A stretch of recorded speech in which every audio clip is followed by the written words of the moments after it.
नमस्कार मित्रांनो, आज आपण पाहणार आहोत सुत्त पिटक संयुक्त निकाय भाग 1 मधील प्रसंग 7वा, अपट्टी विदित सुत्त.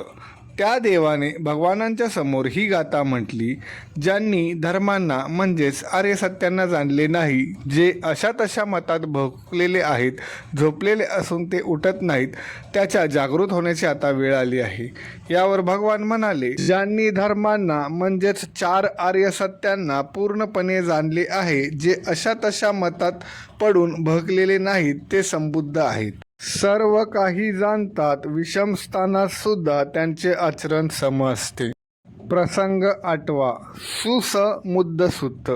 त्या देवाने भगवानांच्या समोर ही गाथा म्हटली, जे धर्माच्या विषयात अगदी मूढ आहेत, अशा तशा मतात पडून बहकलेले आहेत, झोपलेले असून सुद्धा जागृत होत नाहीत, त्यांचा जागृत होण्याचा आता समय आला आहे. यावर भगवान म्हणाले, जे धर्माच्या विषयात मूढ नाहीत, अशा तशा मतात पडून बहकलेले नाहीत, जे संबुद्ध आहेत, सर्व काही जाणतात, विषम स्थानात त्यांचे आचरण सम राहत असते. प्रसंग 9वा, मानकाम सुत्त. त्या देवाने भगवानांच्या समोर ही गाथा म्हटली, अभिमानाची म्हणजेच गर्वाची इच्छा करणारा आपले दमन करू शकत नाही. समाधीशिवाय 4 मार्गाचे ज्ञानसुद्धा होऊ शकत नाही.